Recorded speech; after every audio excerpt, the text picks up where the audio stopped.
We don't need affordable housing in Walnut Creek.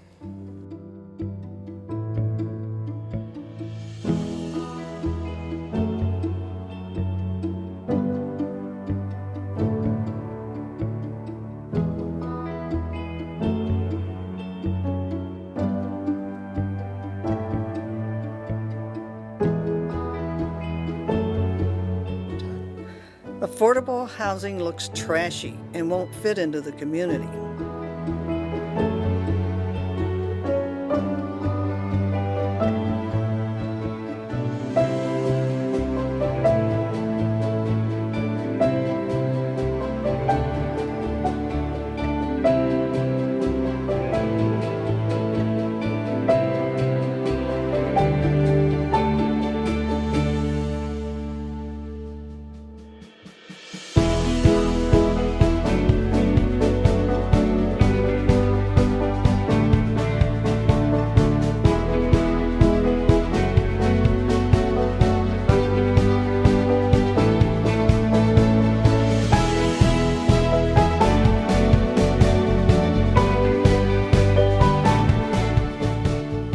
Affordable housing lowers our homeowner property values.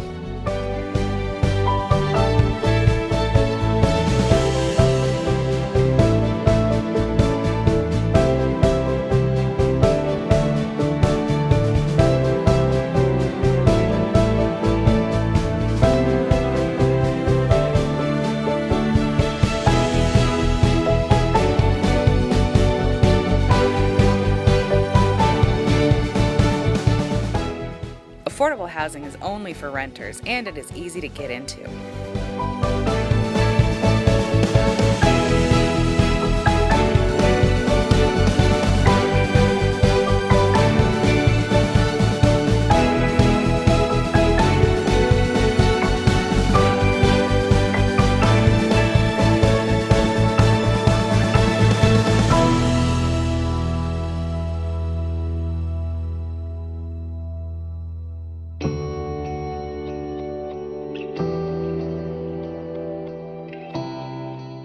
Affordable housing overcrowds our schools.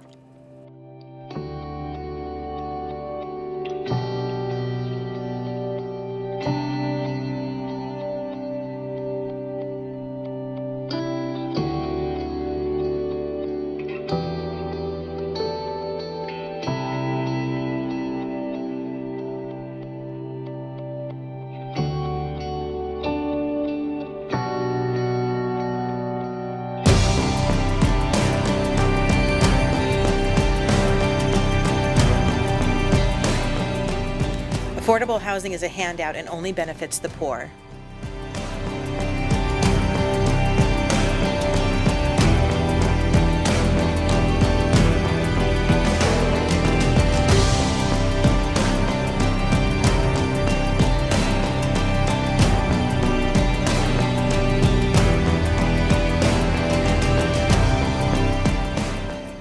Affordable housing increases traffic and crime.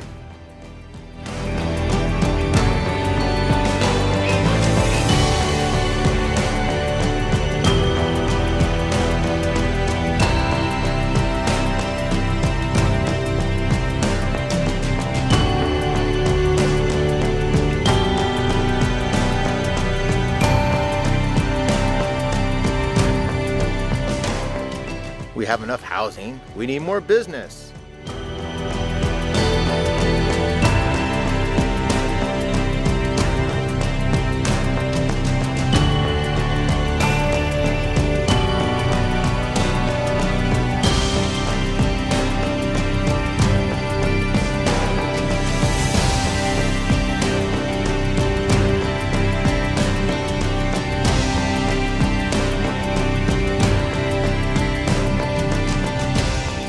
We have enough affordable housing. Why do we need more?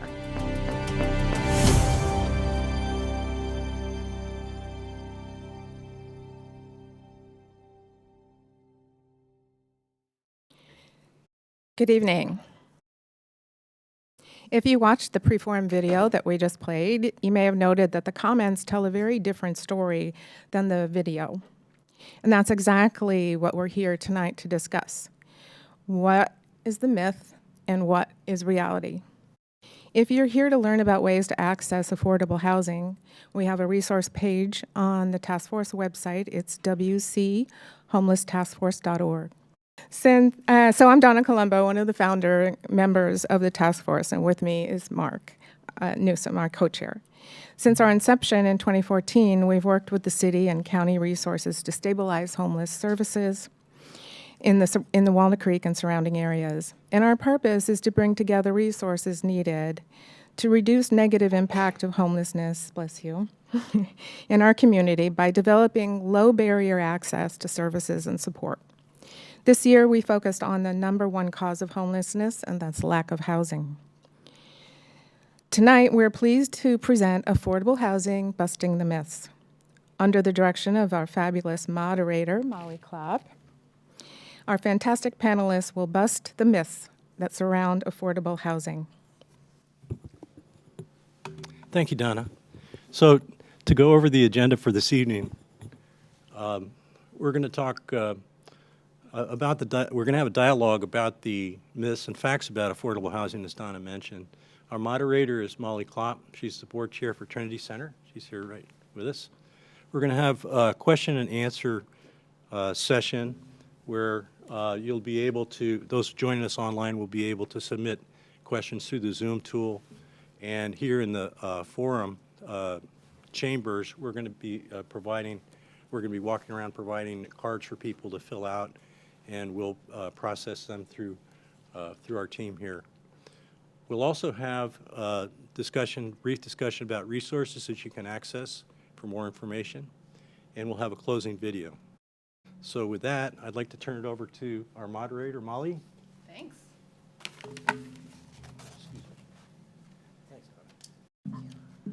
And they've been kind enough to requisition me a very fancy stool, so isn't that cool? So hi, everyone. I am Molly Klopp, your facilitator for this evening. I'm a retired healthcare executive, Trinity board chair, St. Paul's parishioner, and as an aside, I had the honor of chairing the team that envisioned and then built St. Paul's Commons, an amazing multi-use property with 44 units of affordable housing and a community space that houses Trinity Center. As Donna and Marco said, we're going to talk about the myths of affordable housing, 8 of them. And we have our experts queued up to address each myth. But all will chime in as appropriate. We'll be sure to leave Q&A time for the end because I know you'll have a lot of them. So let me introduce you to our wonderful panel of experts. So Alicia Klein is the Associate Director of Real Estate Development for Resources for Community Development. We'll allow one acronym, RCD, as we'll shorten it this evening. RCD is a not-for-profit affordable housing developer that's been in the field for almost 40 years. They provide rental housing to nearly 5,000 people in 25 cities. And Alicia was our development partner when we built St. Paul's Commons, and she's been involved in several projects in Walnut Creek. Mayor Cindy Silva has been on the Walnut Creek City Council since 2006, now in her 4th term as mayor. She's been involved in many important projects affecting and improving housing during her tenure, and for more than 10 years has served on the statewide Housing Policy Committee of the League of California Cities. She's a longtime active community volunteer and passionate about finding solutions to problems that we all face. Leslie Gleason is Executive Director of Trinity Center, a not-for-profit community-based organization that provides pathways to stability and a door to opportunity for the unhoused and working poor in Contra Costa County. It also provides services to rehomed individuals to help them be successful in maintaining their housing, and she serves on the Contra Costa Council on Homelessness. Our police chief, Jamie Knox, joined Walnut Creek in 2021, and we're very glad to have him.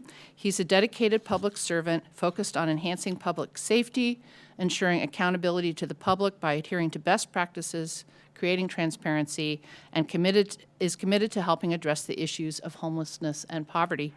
Walnut Creek Police Department is really fortunate to have a dedicated homeless outreach team called HOP that have special training to assist individuals in crisis through connecting them with community services. Janice Jensen is the president and CEO of Habitat for Humanity, East Bay and Silicon Valley, and she's been in that role since 2005. Before she came to work at Habitat, she volunteered on their building sites and saw the incredible impact that insecure housing had on human beings, especially kids and families. Under her leadership, the East Bay Silicon Valley affiliate has grown astronomically, and they're currently building a 42-townhome development in Walnut Creek called Esperanza Plaza. Habitat, I think you all know, is a global not-for-profit with building housing in operations in over 50 states and 70 countries, lots of places. Next up is Nick Kosla. Nick is currently the Vice President of Land Entitlement at Toll Brothers. Toll Brothers is known as a nation-leading builder of luxury home, but they also have a major community impact in the affordable housing space through building affordable units in their developments, partnering with affordable housing builders, and contributing to affordable housing funding in their communities. In addition to Nick's 20 years of experience in real estate development, he has a rich background to add to our panel discussion, including his experience as a planning commissioner and city council person for Orinda. And Stephanie Brynan joined us in Walnut Creek. She's our housing manager. She joined in November 2022 and almost immediately got thrown into working with a broad range of constituents to develop and finalize the Walnut Creek housing element. This plan provides Walnut Creek with a way forward to address our diverse housing needs, and we are so lucky to have someone with the great experience that she brings to the table. Finally, Vincent Morales is the Chief Business Officer for Walnut Creek School District, where he's worked for over 4 years. The school district is a major employer in the city of Walnut Creek, and Vincent is uniquely positioned to help us understand the question, who needs affordable housing in Walnut Creek? So, pretty cool panel, huh? Lots of great people, so.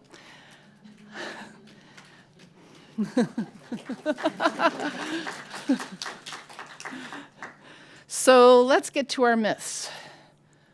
So, is this going to work for me? Whoop, yep, or maybe I'm doing it and you're doing it. Let me try. Yay. Okay, what is affordable housing? What does it look like? We hear the myths. They're all high rises. They're like tenements. They're trashy. They don't fit in our aesthetic. They're poorly maintained. Well, let's talk about that. What really is affordable housing? What does it look like? Mayor Silva, you'd like to walk us through this, right? Well, I'll start, Okay. at least from the perspective locally of here in Walnut Creek. And it is a common misperception. I've heard it over and over again in the 17 years I've been on the city council and the 3 years prior to that I served on the planning commission. There's a real perception that affordable housing translates to something that's old and less well cared for than you hope for. And actually, I've found over time that you often can't really tell if you walk down the street. So let's try a little quiz. Next slide, please. Okay, there you go. First one's up. Next slide. Oh, next one. Thank you. So Creekside Drive is in southern Walnut Creek, just south of Las Lomas High School. It has about 1,400 multifamily units between apartments and a few condominiums. And there's a big perception that it's all very affordable, low-income properties. But while that might be true, let's see if you can tell, there are 3 examples of the many projects and developments that are on Creekside Drive: the Retreat, the Bridge, and Iron Horse Place. So I'll ask the audience here in the room, you can just raise your hand and shout it out. Which one has affordable units?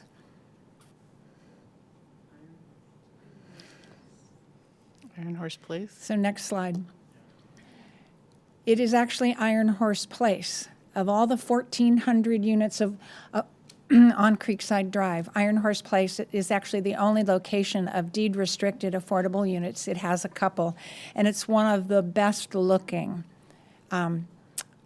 buildings on Creekside Drive. So often, it doesn't tell what it looks like, doesn't tell you what it will be. Next slide. So near the BART station, we actually have about 4,200 units of apartments and condominiums within an easy walk. And by easy walk, I mean 6 to 9 blocks, you can do it in 15 minutes or less.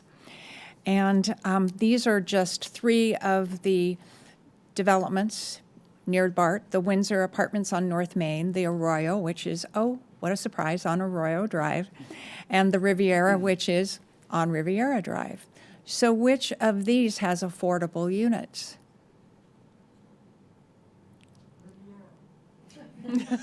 So next slide, please. Actually, 2 of these complexes do. The Riviera is a 100% affordable project for low income and very low income, and it has 57 units between 2 buildings. But virtually backing up to it is the Windsor Apartments, which is next to the Marriott Hotel. And the Windsor has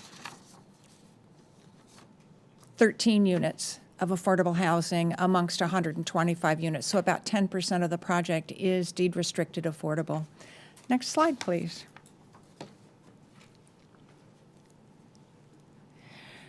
So housing for seniors is very important in Walnut Creek because we have about 30% of Walnut Creek's population is over the age of 65, and they all don't live in Rossmore. In fact, less than half actually live in Rossmore. So the rest of our seniors are living amongst us in the community, and we know that. So, but the need for affordable housing for seniors is very important because they're on restricted incomes or they're living off of their savings, et cetera. And so we have 3 projects here: Tice Oaks, which is near the Tice Valley Gymnasium; Villa Vasconcelos, which is across from Sprouts on Treat, Geary, and North Main; and then Carmel Pines, which is actually adjacent to the National Guard Armory on Lincoln Avenue. So which of these has affordable units? All of you at home are trying to guess. I know. Next slide. Actually, 2 of the 3 of these. Although Carmel Pines has many lower income seniors living in it, it is not deed restricted low income. Tice Oaks has 90 units of 100% affordable, and Villa Vasconcelos, which was opened about 2007, has about 70 units of 100% affordable housing. And my last quiz question. We do have affordability also in for sale units. These are 2 townhome projects which are near the Contra Costa Center, Pleasant Hill BART station. Avant Place, which is 18 units of townhomes, and Esperanza Place, which will be, I'm not sure if it's 42 or 44, 42 units, townhome units. And so she just gave you the answer because I asked her a question. So next slide. Even though these 2 projects are near each other and they have the same exterior features, same height, same basic density, it's actually Esperanza Place that is a 100% affordable project being constructed by Habitat for Humanity. And I think what we learned from this is you can't tell a book by its cover. So true, Cindy. Thank you. So let's talk to some of the people who are building these places. We'll start off with Janice and talk about Habitat. Thank you. And sorry to give that last one away. Sometimes I can't help myself. We're so thrilled to be building in Walnut Creek again. And Esperanza Place, as we noted, is 42 townhomes, and they're 1, 2, 3, and 4 bedrooms, 100% affordable. And as you can see from the pictures, we have one stage. We like to build light, bright, lots of interior lights. The exteriors are beautiful with flower boxes. And we also are very keen on being a part of the community that we're building in. We spend a lot of time with experts and engineers and designers to make sure that we are not only building but designing the best possible homes for families to live in. And we certainly did that in Walnut Creek. And we have a lot of community meetings. And while we're building the physical community, we're building the human community. And if you've ever come out to volunteer on a Habitat site, and I hope you do again, you know that it takes a community to build a community. We're also passionate about our green building, and this is a zero net energy development, so it will produce more energy than it consumes. We think that is not only a good thing and a soft footprint on the earth, but it's healthier for families. Basically, we want to be a good neighbor. We try to be a good neighbor. We want to thread into the community so that when you are walking down the street, you see a beautiful development with families and kids playing, and you have no idea from the looks of it that this is affordable housing. Thank you. Nick, Toll Brothers does this a little bit differently. Yeah. Did I press the button? Yes, good And job. thank you. And just to piggyback off, and I'm not here speaking on behalf of Toll Brothers, No. the current company I'm working for, but I've worked in this industry for a couple decades, both on the development side and on the the vertical construction side. And to piggyback off of what Janice was saying, the consultants that she hires are the same consultants that we hire. So they're hiring. For some reason, I always thought affordable builders had to do what cities do, which is hire sometimes the lowest per bid that comes in. But I'd say quite the contrary. I'd say a lot of the affordable builders, they hire the best architects and landscape architects like Gates and Associates, and the civils that they're using, again, are the same civils we use in the arborists. So the product that they're delivering, at least today, I don't know if this was different 50 years ago, is the same product that we're delivering, at least in terms of the quality of finishes, what the outside looks like, what the landscape looks like. And as we were talking a little bit about, so Toll Brothers were a market rate home builder. But typically, every city, at least in California, will have an affordable housing ordinance. And in that ordinance, if I'm building, let's say, 100 units of market rate housing, 15 of those units would have to be below market rate housing and offered for a significant discount than the unit next to it. You can also pay a fee, and you can also, in some cases, build a large affordable building standalone by itself versus the affordable units being mixed in within the community. So there's a couple examples. Is this up there? Yeah. So, if you look at I'll play my Mayor Silva game. So if the Metro Crossing Fremont project, so there's about 750, 800 units in there. I think it'd probably be pretty difficult to tell which ones are affordable. And in fact, there's 2 100% affordable buildings that are the ones closest in the photo. But it's indistinguishable. And again, it's the finishes on the inside, if you go down to like 370 Aliso in Sunnyvale, so one unit on the left, it's a duplex. One unit on one side is affordable, and one unit on the other side is a market rate unit. So the one unit, I don't even know which one is which, but one unit on one of the sides sold for more than half as much as the one next door. And the finishes on the inside, it's not like when we build the unit. If you were to walk into the units while they were under construction, the 2x4s are the same, the materials for the floor are the same, the sinks are the same, toilets, it's indistinguishable from the inside. Now, if a homeowner wanted to upgrade the inside of it, that's their choice to do. They can put in a fancier microwave or refrigerator if they want to. But from the outside and the inside, it's the same unit. Yeah, very much looks the same. Yep. And I know RCD also focuses on this, fitting the community that you build in. So, Alicia. Yes, I can remember many meetings with the St. Paul's Episcopal Church, figuring out what kind of site planning and how tall the building should be and where the entrances should be, so that we would have our residents coordinated with the Trinity Center participants, coordinated with the church, and what was the look and feel that was going to feel like it was like this was the right fit for our location here. And I think that came out really great. Thank you, guys. Considering we have a historic chapel on site, that added another design absolutely. element. So, yeah. And we're also looking at what happens on the inside.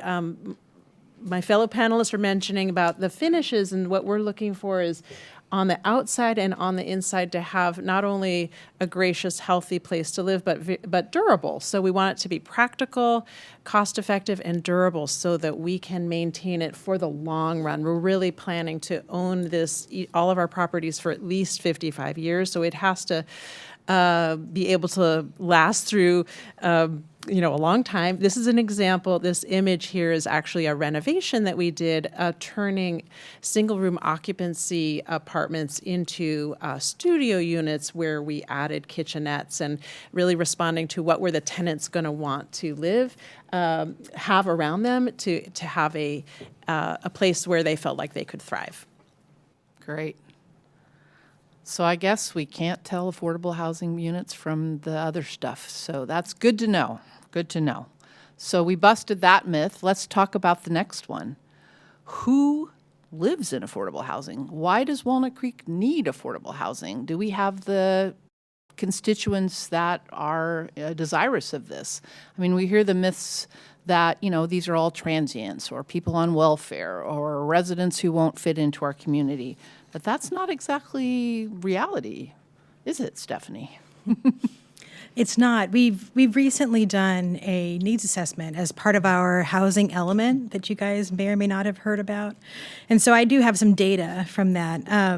For example, 18% or 1 in 5 households in Walnut Creek spend over 50% of their income on rent and are considered to be severely cost burdened. 12% of Walnut Creek households from 2013 to 2017 made $41,000 or less and were considered to be in the lowest income bracket. The city's population in the years 2000 to 2019, the city's population grew significantly. The senior population grew 26% during that time, and the other age bracket that grew significantly were young adults, aged 25 to 34, and they grew 3%. And finally, one of the occupations with the highest number of job openings are personal care aides by almost double. And 5 of the 10 fastest growing occupations in Walnut Creek are in the medical profession, with nurses being number 1. And so all of that to say, who needs affordable housing in Walnut Creek? They're your teachers, your nurses, your store clerks, your retail salespeople, the seniors who are on fixed income, as well as the young families who are really trying to start their lives. They're the people that you interact with every day. And every single community has a broad diversity of needs, of incomes, of individuals, and it's part of the city's goal to be able to meet that diversity of need as best as we can. And so that's why affordable housing is critically important. Great. And Vincent, you deal with this all the time in your role, right? Absolutely. It's not just teachers. Obviously, teachers need affordable housing, but almost half of our employees at the school district are not teachers. They're your child nutrition support team. They're your custodians, your office managers, your accounting team. It takes a village, right? And our village needs a village in Walnut Creek. And even though we spend 80% of our budget on staffing and salaries and benefits, every year when we sit together with our labor partners and we try to address the issue of how do we attract and retain our employees, it's a challenge. We do our best. This year alone, over 20% of our teacher workforce are brand new. We lost a few teachers to retirement, which is congratulations to them. But a lot of our teachers, because of the shortage in the state, they can work where they live. And a lot of them don't live here because they can afford it. Yeah. Yeah, that's a tough one. And Alicia, you see a lot of the residents coming across applying for your units. We do. We not uncommonly have about 100 applications for each apartment that we are finishing building. And so the demand is very high, the need is very high. And as Stephanie was describing, it is both working households and community members who have disabilities or are seniors on a fixed and limited income, or any combination of that. And those families might be earning as much as $87,000 and still qualify for this affordable housing. And that might be single parents who are teachers or nonprofit employees, or individuals can be making as much as $29,000, but that represents a minimum wage job, and that could be those caregivers or service and retail workers or delivery workers or artists who have been just priced out of what's available in the rental market. And I checked with my colleagues to see just on average how long are residents staying in RCD properties, and really interesting to learn that the average length of our tenants staying is 7 years, and the longest standing tenants being 40 years. Wow. So that's really these are community members who are sticking around. Invested, yeah. Yeah, that's awesome, awesome, awesome. I think you had a preview of who some of the tenants might be at Esperanza. Yes, I'm really excited about the families moving in to Walnut Creek because these are folks who already live and work in the area. So we are serving the community of people who are already in the community. And they are not transient. They are the backbone of the community. We have healthcare workers, teachers, service providers, postal workers. There's a number of people. And we also have at least one senior. I'm not sure if we have more. But yeah, everybody that is buying and moving into this beautiful development is already in the community, serving the community. And what an honor it is for them to be able to live and work where they are already engaged with their community to support. Excellent, thank you. So let's move on then to myth number 3. How does this affordable housing work affect property values? We hear it lowers property values, homes nearby are hard to sell, the neighborhoods look bad, so that affects the values, poor maintenance affects the values. Is any of that true, Nick? Well, I mean, out of full disclosure, 20 years ago, I probably believed a lot of these myths. And so I think most of what I speak from is just from the data I've seen and the experience I've had. So I have no preconceived notion one way or another. But from what I've seen and all the data I've seen, and people can correct me if I'm wrong, the amount of the rules, so when you build, especially in the Bay Area, there's going to be a homeowners association with CC&Rs, which are conditions, covenants, and restrictions. So basically, and we'll take the simple example. If you're building 100 homes and 15 of those are going to be affordable units, all 100 of those homes, including the 15, have the same rules that they have to follow. So with regards to maintenance, well, the maintenance is typically the HOA is controlling all the maintenance, especially if the building is one building with, let's say, 10 units or 50 units in it. All the landscaping, that's being maintained by the HOA. So the maintenance issue, I just haven't seen that, or at least not in the last 20 years I've been doing this. And I think going forward, these HOAs just get stricter and stricter about what, I mean, sometimes you hear more stories about how strict they are. Won't let you paint it pink, right? You can't do anything, right? And so, as far as, when we go and acquire land, typically we're in the Bay Area, we're so constrained real estate-wise, you're just trying to build market rate housing wherever you can. And the affordable folks are trying to build their housing wherever you can. And, oftentimes, we'll team up. So if we have a 1,000-unit project, we'll team up with an Eden or a USA Properties, whoever, and we'll build, let's say the 750 market rate units, and then there will be a building right next door that's going to be the affordable building. But we don't discount the price on the unit next to the affordable building because there's an affordable building next to it. I don't think most people, at least builders, are putting their pro formas together where it would be contrary to that. True. And Janice, you have a lot of experience with this as well. Yeah, that truly just is a myth. It doesn't, I don't believe this is reality, especially in the Bay Area. In fact, property values are enhanced. I have never looked at a single one of our developments and been able to say, oh, property values around that went down. Opposite, they go up. Because again, we work in the community, with the community, we thread in, all of that's very intentional. And as Nick said, everybody has a homeowner association. And all of these homes are deed restricted, meaning they can't buy them under market today and flip them and make a big cash tomorrow, because that's not how it works. But with those deed restrictions come a lot, it's a very high bar. They have to maintain their homes, not just the look, but all of it. And the HOA, the Homeowners Association, not supposed to talk in acronyms, maintains the exterior, but also we have a high expectation of what goes on in the interior. So we work very hard with our families, and I just see this myth as nothing but that, a myth. It's just not true. Yeah, I did a broad internet search, couldn't find any articles at all that documented any decrease, only speculation that it's either the same or increases, as property values increase over time as well. So right. This is busted. All right.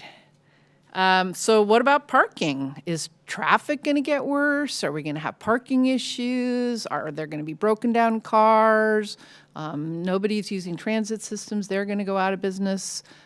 Is that what's happening with affordable housing? Alicia, you want to take a first stab at talking about how affordable housing impacts traffic? Yes. Affordable housing, and especially the typical location of affordable housing, which is near transit, in that walkable 15-minute distance, does have less impact on traffic than the same number of market rate homes. And that's for several reasons. The first being that in general, on average, lower income households have a lower rate of car ownership than the general public. And then secondly, because of the priorities that the state funding sources have for the location of affordable housing, we have to cite those communities near to stores, near to schools. And so that, again, reinforces the ability of residents to live a less car-oriented lifestyle. And therefore, so affordable housing can actually, the third fact is that lower income households tend to use public transit more than the general public. So when you take all those three together, we are able to have developments that meet our residents' need for parking spaces with fewer parking spaces than market rate counterparts. And then if we don't build the space, it doesn't get filled, and that helps us create the communities kind of the future, where we're locating folks' homes near to transit, so that can make it easier for the transit agencies to justify they'll have higher ridership, so they can actually make more frequent service, and we all can that benefits the whole community. We can go more light on our car usage. And I wanted to answer one question I heard in one of those myths, which is, what about broken down cars that are going to be junking up the place? And that is one of our rent up requirements, is that tenants can only bring onto the property and park their cars that have current licenses and are currently operable. So yeah, we don't want that either. Yeah, and I would imagine HOA, homeowners association rules would say the same. We don't want broken down cars in our area. So, Nick, I know that you have some experience with this as well. Yeah, can you go back a slide if that's not going to totally throw you off? Yeah. Great, thank you. So I can just kind of peg these one by one. And I don't know if there's a traffic engineer here. No, I thought there might be, but typically with regards, right. Typically with regards to traffic, there's a model when you're doing a community, and there's X amount of traffic assigned to different types of residential units. So like a single family detached house that's 4,000 square feet, that's going to create the most cars, the most traffic. Usually 3-car garage in the suburbs, so it's driving further. I believe when you get to actual affordable apartments, that's one of the least amount of traffic-inducing product out there. I guess the reasoning might be that if you are in an affordable unit, you're not going to have 2-3 cars. You're going to have 1 car. You're going to have no cars. So I think if you were to ask a traffic engineer, they would say that traffic does not get worse. And I've seen the modeling too. It doesn't increase the traffic. And if it does increase the traffic, it's going to be much less than it would if it was a market rate unit. Typically, the parking issues, when I've seen recently models that show affordable builders, I think one, because the costs are so high, and also just because maybe the demand is less so to have parking. we want to build from a market rate builder, we want as much parking as possible, because even though we live in the Bay Area even, you would think by this time everyone would have electric cars and be, walking everywhere. It's just not the case. Most people want a 2-car garage that they either store all their stuff in or have it stored like mine is, and there's a car on the other side. So typically market rate builders are building a lot more parking than an apartment builder was. I think apartment or affordable is usually like a 1-to-1 ratio, whereas we would want 2 spots per unit. Broken down cars, yeah, same thing. We've talked about the HOA and CC&Rs, which you can just look back at the film before. And those control, you would usually only be able to park a car in a guest spot, so something that's visible in a community, for like 72 hours, I'm going to say. There's limits set on that. So those get real strict. And residents will not use transit systems. I don't even know what that means, but yeah. They do, yes. Great. Well, thank you. Thank you very much. So let's move on to myth number 5. How does affordable housing impact crime and public safety? Does it drive up crime? Are our businesses going to be impacted by loitering? Are we going to have public safety issues with more affordable housing? And when people all live in high density, does that increase crime? Chief Knox. Oh, she almost called me doctor. I almost called you promoted there. I almost called you Jamie, but I'll call you Chief Knox out of respect. Yeah, thank you. So this is a common myth, and I think so. If you think about a lot of TV shows some of us grew up with in the 80s and 90s, there were a lot of very large public housing developments in larger cities. So that's what most people think of when they think of affordable housing, and then they relate that to crime. So what some major cities have done, Chicago in particular, is really broken up those large developments and distributed those families who needed affordable housing throughout the city, and that actually showed a net reduction in crime. So I'll start by saying that there was a recent study that Orange County did back in, well, it was just last year, where they looked at crime statistics 3 years prior to and 3 years after an affordable housing development was put in. And they did this in a couple of different facets. And what they found was that there was no evidence to support that it impacted crime adversely. In fact, especially when it comes to violent crimes such as robbery and assault. And back in 2008, there was a nationwide study that found no evidence to support when looking at small quantities of affordable housing units, meaning 50 units or less, there was no evidence to support that there was an impact on crime. So, and I know we talk a lot about busting the myths, but I want to talk about some of the positive things that affordable housing brings.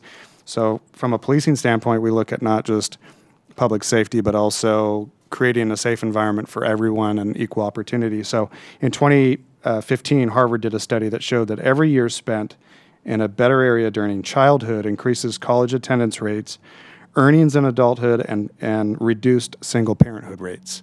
So there's a lot of benefits that we really don't talk about, but yeah, we'll bust that myth too. Affordable housing does not increase crime. Yeah, and I think you also mentioned that often there's better lighting, there's better traffic flow of people around the buildings, and those all contribute to public safety as well. Absolutely. So we're much smarter and better at designing communities now than we were maybe 30, 40, 50 years ago. So we look at crime prevention through environmental design. So whenever there's a planning project, it's not just planning that's involved, but it's also the police department and the fire department. We look at ingress and egress and traffic issues and parking spots, and we look at it from as many different angles we can from a prevention mindset. So yeah, I think we're much better at planning those communities than we were 30, 40 years ago, because we work more collaboratively with all of the stakeholders. Yeah, that's great. And Alicia, I know RCD does a lot of work in this space to create that ownership in your communities. We do. It's part of the design process and also the operational goals, to make sure that we're thinking about our spaces from the perspective of creating safety and security for both our residents and for us in relationship to the neighborhood. And we want to, that will help just avoid crime, not to respond so much, but to create the space so that it doesn't happen. And that's how we approach it operationally, is really wanting to be a partner with our neighbors, and to, if there's a neighborhood concern, let's be proactive about joining together and either joining a neighborhood watch, or hey, maybe we can form one, or let's strategize with our security officers, and so that we can be an active player together with our neighborhood. And that's how we're trying to be actually a force for good. Great Molly. stuff. Yes. It's me. Yes. So one of the projects that we have in Walnut Creek, affordable housing projects, was sited at a location that had originally, the prior occupants were single-family homes in one low-rise apartment building, and it was notorious in the police department for drugs and all of that. And today it's 40-plus units of affordable housing, and I'm sure there are sometimes issues, just like there are in my household in terms with criminal intent. But it's improved the neighborhood significantly, and there were large concerns from the neighborhood prior to that development. Being built, yeah. But it's made a big difference. Yeah, great. Thank you. And I have no criminal intent. It was just a joke. Full disclosure, okay. Well, so what about the impact, as you're speaking on city resources and schools? Does it strain the infrastructure? Does less revenue come in so we have less services? Are police, trash, water, electricity stretched to the max? Schools overcrowded? What is the impact of affordable housing on our city resources and schools? Stephanie. Yes, actually, our affordable housing developments are supported by the city through funds that are completely separate from the tax base, from the part of the budget that supports the schools or the streets. It's created by both grants that we get from the state or from the federal government, and by fees that we get from folks who are building new homes and or bringing new commerce into the city. So the funds that the city uses to build the homes are actually completely separate and don't have kind of a fiscal impact. And one of the things to keep in mind in terms of resources that affordable housing takes and brings is that a lot of the affordable homes are actually supportive homes. They have, they invite grant money to come in and have mental health support services, have, job finding services and other kinds of resources, and it brings them into the community. And they're really great opportunities for the city itself and for the other residents who don't live in those homes, but who may or may not need some additional assistance at some time. So the affordable housing developments tend to be really good sources of support, both like social support and independent revenue sources or independent financial resources for the city itself. Great. And Vincent, the schools, are they overrun? Are test scores going down? Absolutely not. It's worth noting that for all developers in the city, whenever they build a unit, they have to pay a developer fee to the districts, and we're agnostic to whether it's affordable or not. We'll take the money, and that money is intended. It has one purpose. It is for us to build capacity in the future for the families and the students that are coming in. And districts are funded based on enrollment and attendance that comes in, and we're one of the few districts in the state that's actually not declining. Most school districts today are declining in enrollment, and we're not. We want those students. And as far as test scores, I think it's absurd to believe that low scores are exclusive to socioeconomically disadvantaged students. That's absurd. We believe that all students can achieve in Walnut Creek. And on a positive note, our socioeconomically disadvantaged students, when they come to us with additional funding, and we use those funding to hire staff and buy resources that not just benefit those students, but every student in the campus. Great. That's great news. We are busting these myths, guys. So just a moment to remind you all, if you're having questions, we're going to get there soon. So be jotting your questions down as we go, and online as well. Looking forward to it. So myth number 7. Yep, get my slides right. So how do we make sure that it's equitable, that people get into affordable housing, it's equitably managed? It's not, there's not favoritism. It's not a government handout. It's not only certain segments of the population that are advantaged. How can we really make sure that we have, bleep, bleep.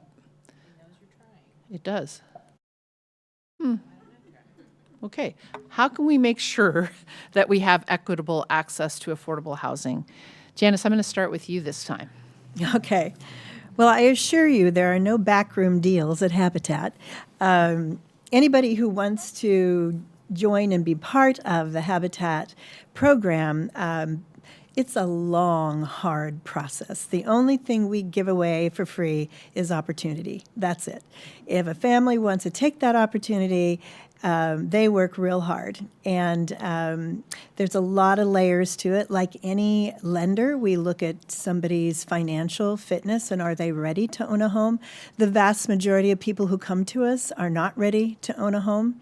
We're also a HUD-certified housing counseling agency, so we invite people to get their financial house in order, work with them one-on-one to do so, and in groups. And once they are ready, which is amazing. Most people have never heard of a FICO score. They don't understand consumer debt and what kind of an impact that has on their financial future. So a lot of education goes into that. But for those that do get past the financial, there's a lot more layers to it. They have to partner with Habitat. Our Habitat homeowners put in hundreds of hours of sweat equity building their home and the homes of their neighbors.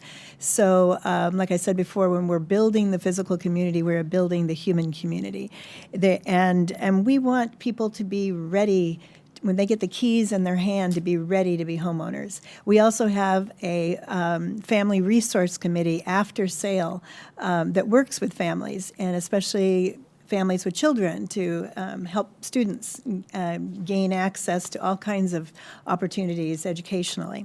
So really it's a very long process. It's a lot of hard work, but it is so not, it's not a handout and it's not easy. We always say it's a hand up, not a handout. Hand up. There you go. Excellent. Stephanie. Yes, I can, as my staff and I are actually in the process of reviewing applicants from Habitat, and I can assure you there's a lot of due diligence that goes into all the applications and all the reviews.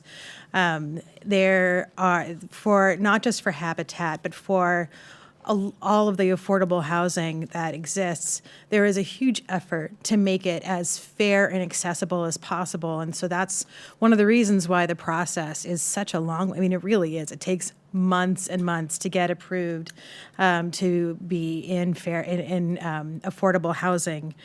There are laws that define what affordability is and who can apply, and those laws are both like county and state and federal, and we abide by those, of course. But when we're looking at, there's not a lot of opportunity for backroom deals.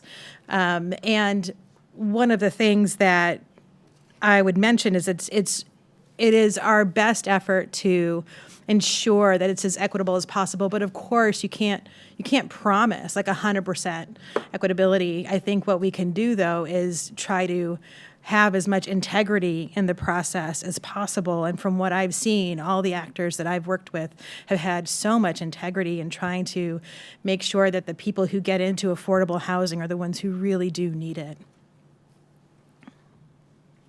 Whoops. Not yet. I was thinking Alicia, that if I clicked the button, she would speak. Right on But I know cue. we dealt with this a lot in St. Paul's Commons, and you must deal with it as well in all the RCD locations. Yeah, the flip side of what Stephanie was describing is that I would validate that all the affordable housing that RCD is involved with is publicly funded, and that's how it becomes affordable. That's the subsidy that allows us to charge lower rent for folks with limited incomes. And that precious resource of that home and all the layers of compliance keeps us focused on that compliance, that we need to deliver the public good with the that was funded by the public money. And so we start way early before the building is finished. We start about 6 months prior to the construction completion to start the marketing and outreach so that we have time to have at least 3 months of vetting and going through that review process to make sure that all the applicants, as I said, remember we get 100 applicants per apartment, and so there's a lot of vetting that has to get started in advance so that once the building is done, we're ready. We've already have residents lined up who are income qualified. They have the right size of household. We're ready to meet their needs to support them to succeed in their home. And with all of that, what we've found is that our vacancy rate is in the range recently, even after the moratorium on evictions was lifted. Our vacancy as of just a couple months ago is 5.9%, and in March of 2021 it was 4%. So we are keeping our buildings full, and that process is ongoing of vetting. Yeah, I remember being shocked at the number of applicants there were for St. Paul's Commons and the due diligence that they had to go through to be selected. And I know Mayor Silva was saying she had a person comment to her, "Oh, all these affordable housing buildings are just lying vacant." And the reality— There's no need for affordable housing because they're all empty. And my only response was, I think it takes longer to rent them up than it does to— you just can't put a sign out front and say, "For rent." Right, and the reason for the due diligence is to ensure that people are selected who can be successful and stay home. And so that's just a really important part of the process. Chief Knox, are you going to push your button? Well, I was just going to maybe do a call to action because most people who are in the audience are probably not recipients of affordable housing. But if you've never volunteered for a habitat project, I assure you it will satisfy your soul. And even if you're not good with a hammer, they will find some way for you to contribute. Great. Thank you very much. Shameless plug. All right. We're on our last myth. So this myth is about what kind of support is needed. And, what you often hear said is, once people have a home, that's all they need. It's pretty easy to run a household. The leases and all the buying agreements, they're easy to understand. So everybody has all the skills they need. Some may, but some may not, Leslie. Indeed, and Trinity Center, among others, is happy to play that role in a number of different affordable housing complexes in our community. But what are resident services? What are the supportive services that people need? We help people understand their initial and their ongoing and their annual responsibilities in living in these properties and living in communities, upholding their leases. We help people who are new to the area connect in their new place with the schools, with the healthcare resources that they need, with the services, with the transit routes, so that they can really feel part of the community and enjoy their life the same way we all are. We're really good at connecting people with the resources that are available, whether it's behavioral health resources, finding out where the library is and how you get a library card. Here in Walnut Creek, the parks and arts departments, helping make sure that residents can take advantage of those as well. And also because problems do arise, part of the role of supportive services is to help people with that problem solving. If something is really getting out of whack, it's creating an unhappy tenancy, it's creating an unhappy rental property owner, it's just not good. So we can get in there and help people problem solve in ways that often they can't alone. So why do we do this? We do it because it's important that once people have gotten that housing, once they're that 1 in 100 after having gone through a months-long process and years waiting on waiting lists, we want to help people keep that golden egg that they finally got. we do it and we create supportive services, and why it's part of and important in affordable housing is because we all want to keep little problems from becoming big problems. So we get in there and we address it and we nip it in the bud. And finally, Janice has mentioned this a lot too, we want to be part of helping apartment complexes, housing complexes become communities, not just a place where you live, but a place where you live, you know? Because a successful and happy tenancy is also a successful and happy landlord. And it's also part of creating a stable neighborhood where people can raise families, where they can develop their careers, and if they're the older parts of our community, where they can age in place with supports. And I don't know about you, but that's the kind of community I want to live in. Great. And Janice, I know you have alluded a little bit to the work that you do ongoing, but Yeah, I'll just say ditto to it, as you said, because it's very true.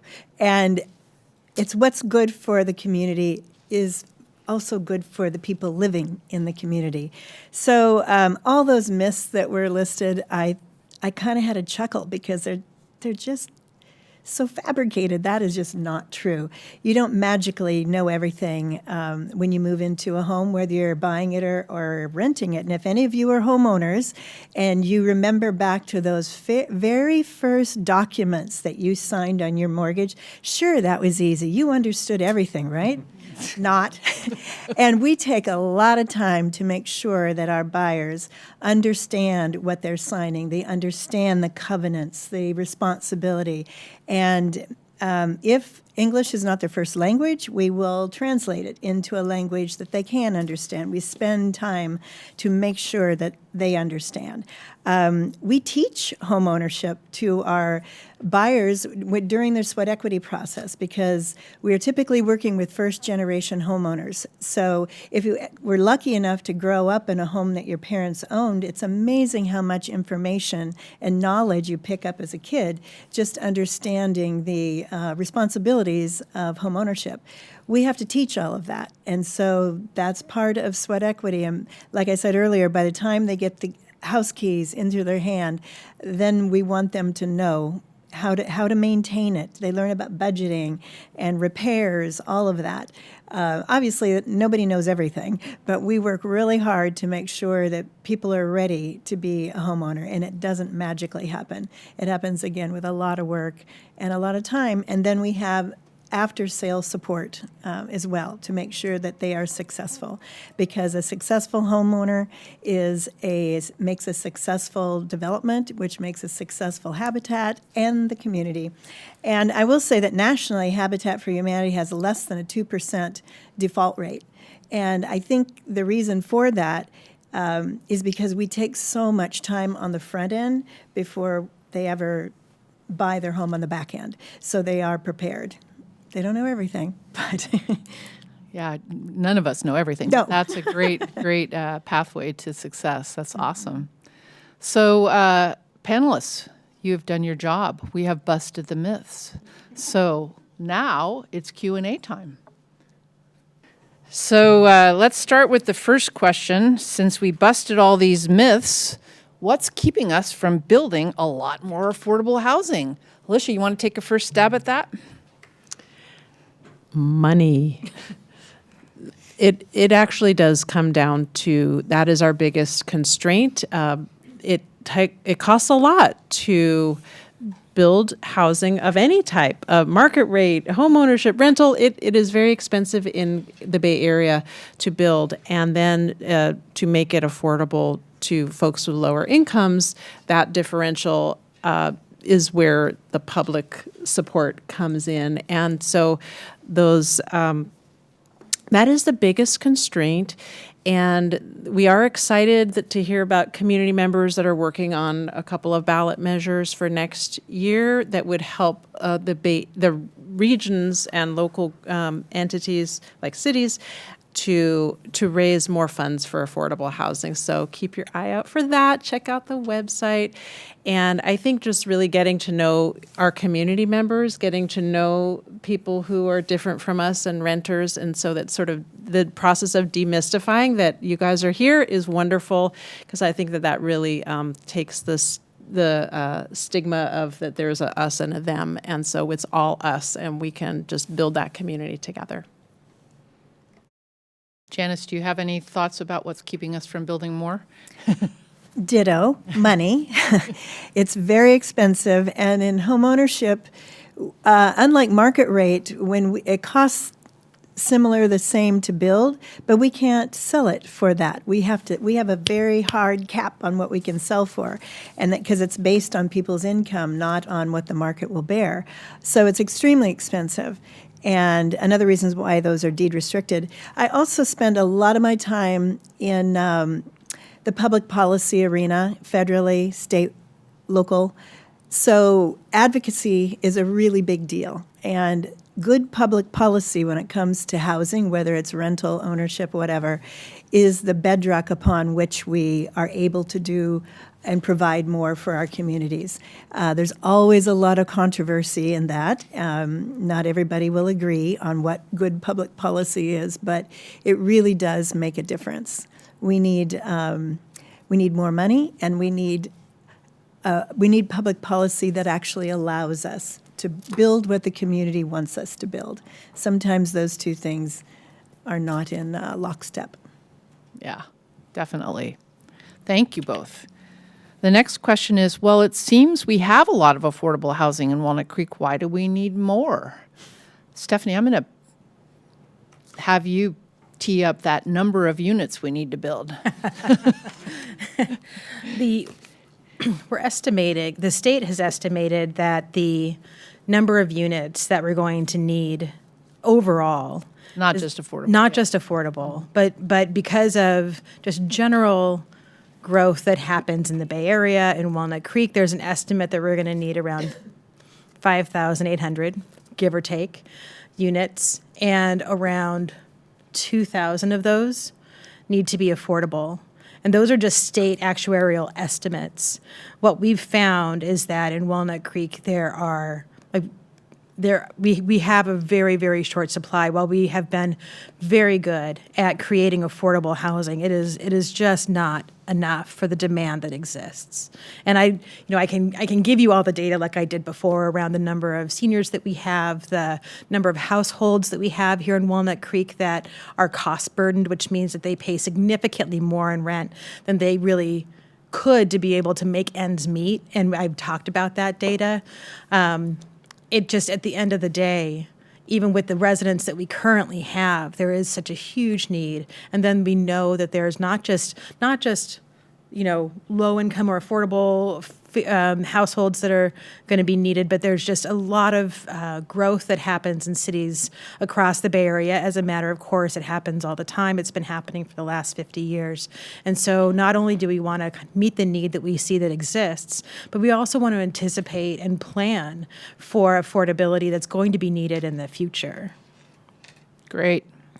Thank you. So this one might be a stumper. How many new affordable units have been built in the last year or the last 5 years in Walnut Creek? Let's ask the question, and let's let Stephanie and I do the math. We'll do the math. Put that up on the flip chart or the parking lot, and we'll come back to parking it. lot. Yeah, I mean, I just have to say, since I've only been here for about a year, I don't have all the data in my head. I can tell you that in the last year, we have not built new affordable units except, the only ones that I know of that are in production have not yet been completed. So I can't really count them. But I will need to do some research around the last 5 years. Okay, thank you. So a couple of questions about, let me do this one first. Are all of the affordable apartments in Walnut Creek leased, and are the townhomes sold, or are there vacancies, as we discussed? I don't know. Anybody? Janice, are your places all sold up yet? Phase one of our 42, which is 23 homes, all those homeowners have been selected. Phase two, we have 19, and we're going through that process right now. So if you or somebody you know, we're still taking applications. Great. And you, Alicia, articulated a vacancy rate in the fives, right? 5.9%? Yes, across our cities, entire portfolio of about 60 developments, our averages vacancy currently is 5.9. I don't know the specific vacancy rate of our 3 developments. True, and there are other affordable housing developments, and those leaders not represented here, so it'd be hard to calc that up. But I think our general sense is it's low and the demand is high. Molly, I can also add our neighbor upstairs, St. Paul's Commons, upstairs from Trinity Center, all 44 units are occupied. And even in the moments when there has been turnover, sometimes due to a good, bad thing, people who have died in those units after having been on the streets for many years were able to live their final years in peace and die in peace. When we came online in early 2020, late 2019, early 2020, since then, the turnover has been very low, and right now it's fully occupied. Great, thank you. Thank you. So questions Okay, about... you can come back to me. Oh, I'm sorry, Cindy, I didn't see the red. No, that's okay. Please go for it. So 5 years we have to think about is 2019 through 2023 and what happened in basically the start of 2020. And there is no 1 year like start in January and open in December. These are multiple projects that require multiple years to get through entitlement and then demolition of what might be there already, as well as construction. But I would say that what has been built and opened is roughly 150 units. And then there are 50, a little over 50 that are soon to be leased up or opened, including the Habitat project. But that over the course of the last 20 years, we've collected about $34 million in affordable housing fees from market rate developers, including the project that Nick did for Pulte Homes here in Walnut Creek. And that has allowed us to invest in 100% affordable projects. And those funds have been invested, and there's between 400 and 500 units over the last 20 years. But it's not enough. Yeah. We'll go back to question number 1. Yeah, definitely. Money or units. So there are several questions that relate to application to get into an affordable housing unit, what average time it takes, what the income limits are, anything, factors that would move somebody up or down on the wait list, disability, age, residential status. And my first reaction is that each project is probably slightly different because of, as Alicia mentioned, the funding sources. But does anybody want to comment on this sort of constellation of questions? I can just chime into why every project is different. And that is oftentimes, in order for developments to be built, as we've said before, the funding mix needs to pencil out, right? We need to be able to afford it. And of course, the extremely low or low income units definitely need more money to be given to them. And so the closer to market rate that you get, the less expensive it is for the, I shouldn't say less expensive, but less harder it is for us to find the funds, less difficult it is for us to find the funds. And so every project is different because different projects have different abilities to be able to thread the needle on getting affordable units and extremely low income units. And oftentimes the developers have like 3 to 7 different funding streams, like different funders that they have partnered with to make those affordable units happen. Yeah, that actually happened with us at St. Paul's Commons. I remember very clearly trying to articulate to the St. Paul's Parish, who are the residents going to be? Well, there's this group, there's this group, there's this group, there's this group, because it's this patchwork of funding that the funders have to put together to fund the whole project. So we have some HUD, we have some HIV, we have some formerly homeless, we have some, it's all patchwork together. So I think that funding conundrum and complexity is not well understood. Yeah, it is really hard. And then each funder often, not always, but often has their own criteria Yeah. for who lives there, what Right. kinds of supportive services, if any, what it needs to look like. And so it really is, when they finally do get built, it is like it is almost a miracle sometimes. Like it feels like it, just to be able to bring it to fruition. That's why we're glad to have a partner who knows how to do it. That's right. Last two questions. Well, Molly, would you like a little bit more of a step-by-step? Do you think, I don't know if there's time to give a little bit more information if somebody's actually seeking information about what the application process is like? Sure. If you can do that quickly. Okay, sure.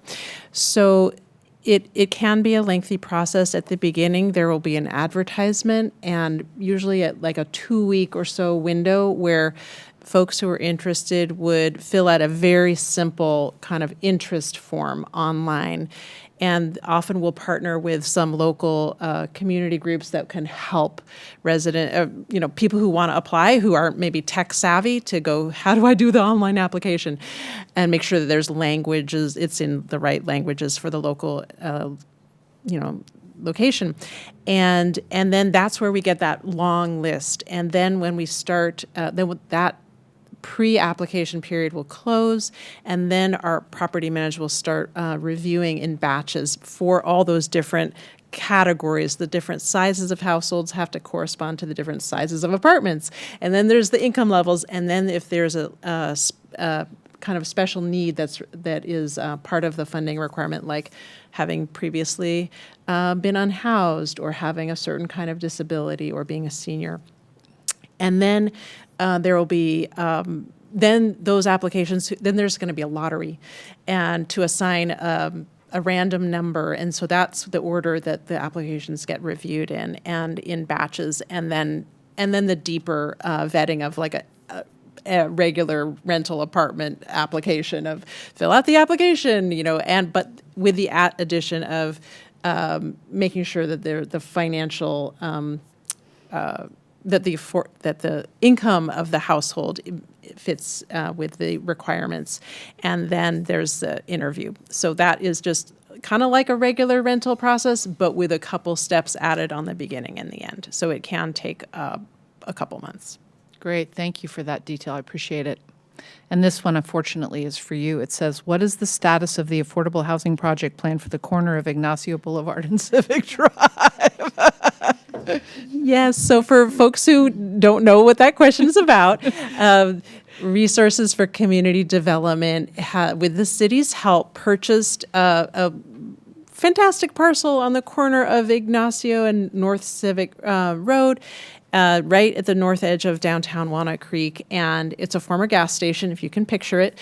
And we have been diligently applying for state funding, which is that, once you have your city funding, we have a commitment of county funding, and then you go to the state for the very large amount of money. And those programs used to be oversubscribed, like $2 of applications for every $1 of funding, and now they're oversubscribed 3 to 11 times. So meaning like only 10% of the applications were getting funded. So we've put in about 5 different funding applications, and we are have been, this is very heteronormative, but we've always been the bridesmaid and never the bride. So we are very optimistic. We have a fantastic program in collaboration with the city and county, and we feel, especially since the city is well poised to earn its pro-housing designation in the coming year, hopefully, that we'll be able to have a competitive score to get those funding awards and start construction in the following year. Great. Thank you. Now, another question for our city leaders. Walnut Creek has never met RENA numbers in the past. What can Walnut Creek do to meet these numbers in the new housing element?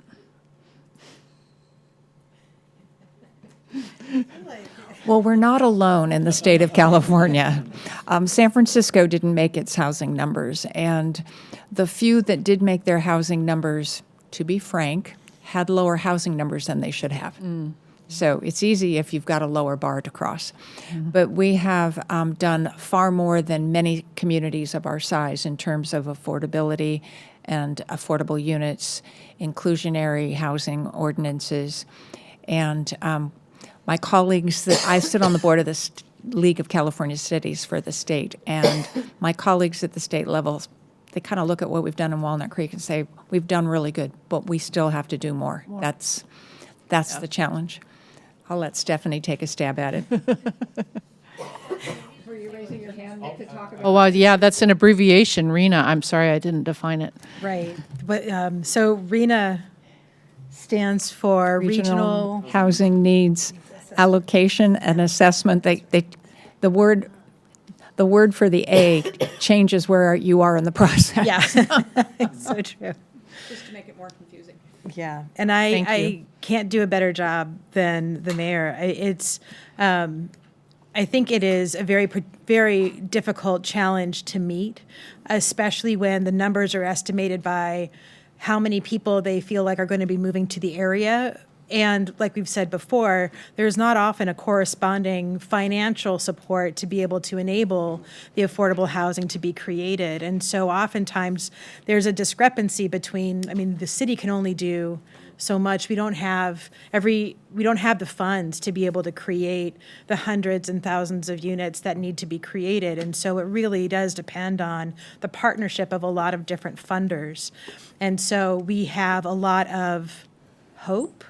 We are trying to put many programs in place to try to support the building of new units and more housing, and doing everything that we can on the city side to try to help create like the soil for all these things to become possible. And it doesn't mean that we can, require anyone to actually build, right? All we can do is create an environment that we hope might actually create opportunities for these kinds of things to happen. And I really agree that Walnut Creek has done a lot, so much in comparison to cities of our size to really try to make that possible. And I know that we're going to continue to try as hard as we can to meet our RENA numbers. It's a huge task and a very worthy one. So, and maybe Nick would want to chime in on this. Basically, it's become more difficult because the cost to build affordable housing is not only the same as market rate, it is higher. And so when you live in an area where there's high price for land, and then you have high construction costs, complicated by COVID and supply chain challenges, and you have high labor costs, and then you have the financial markets where I sat with a developer today looking at a market rate project that would include affordable units, and they're timing everything now against the capital market and what it's going to take to get the funding, the price of money down to a level where they can afford to build. So all of this together has nothing to do with intent, desire, or aspirations. It has to do with things that are completely outside of our control. Have I teed you up? Yeah, I can piggyback off that. I think, if anyone's ever remodeled a kitchen or a room in your house or something, you almost get divorced during the whole process. So imagine doing that, but on a scale of, hundreds of houses, each one with their kitchens and the rooms and landscaping and all of that. And then before you even get the chance to even build something, if you had all the money in the world, you have to convince a land seller to sell their property, because the cities don't use eminent domain to build affordable housing. That just doesn't exist. So you can't, the state's telling people you have to build X amount of houses, but they're lacking the tools. The state's not giving them the funding to go buy the land and build the housing. So it's up to developers, nonprofit and for-profit developers, to just by some miracle convince someone to sell you their land. Once that takes a year to do, then it takes another 2 years to get approvals from cities, typically, or counties. And then once you get those approvals, it takes another year or two to get all the documents, construction documents together before you can even build one room or remodel that one kitchen. So the process just takes a really long time, and it's really difficult. And I don't know why we all do it, but for some reason we're crazy. But It's, I mean, just think about the feeling you had. I always think about my wife and I as the first apartment we had, which was this horrible little apartment, smelled like cat pee. And then the next place we got was an ADU, and the two of us lived in this little ADU. And we slowly built up and up, and, you know, every place was just so special when you can call a home your own. I mean, there's just nothing like it. So anyway, I really appreciate the city for hosting this, and it's been a, you know, great conversation, so thank you. I think what makes me more hopeful now is that when we first adopted our inclusionary ordinances, we were really focused on 100% affordable projects with that money. But now we're also looking at encouraging market rate developers like Toll Brothers. You haven't come into Walnut Creek. I love the duplex, but we're encouraging them to build the units and take advantage of state density bonus law to build the units within the projects, because then even though you're not getting 100 units, you're getting 10 units out of 120, and they're happening at the same time. So 1910, where the old Fuddruckers was, is now a building called 1910 Noma. And out of the 135 units in that building, 11 of them are affordable units, and they're mixed in. And so that didn't require any funding from the city or that arduous process to recruit money from the federal government, the state government, the county, and other grant. So we have to use all the tools in the toolbox really well. Hello, Eli, Liliana, and boys. We are the Hayes family. We moved into our Habitat home about 7 years ago. We are very excited for you to become a Habitat family as well. Your Habitat house is so much more than just a place to move your furniture into. It's the solid ground on which you can plant your family and watch them grow and flourish. You have embarked on a great adventure that will change the course of direction for your whole family. You'll be able to say yes to many fantastic opportunities that will surely bless you and others around you. Welcome to Habitat for Humanity family. Welcome home. Nice to meet you. I'm Elaine. Hi, Liliana. And you're moving in soon. Yes, we are very excited to move in soon on our new home. Yeah. This is yours? Yes, mine. We have a nice view. Yeah, I love the light that comes in. Yes. What are you looking forward to about moving into your new home? Just stability for my kids and my wife. And I can provide future for my kids. He's the oldest. I'm telling him, when you grow up, you have to give it back out to the community, because we are receiving so much. With Habitat's communities, all of the families love and care about each other before we even know each other. There's such comfort that starts when you start building, but then when you move in, the comfort remains. Yeah. That this is home. Now you can see the walls and envision the families. I can see all you kids running around in the parking area. When I see the house, I'm like, everything's gonna be safe, and everybody who will live here will be turning my family now. Yeah. Goodbye, really nice to meet you. Merry Christmas. Merry Christmas. See you when my house is completed. Okay. We'll be here. Yeah.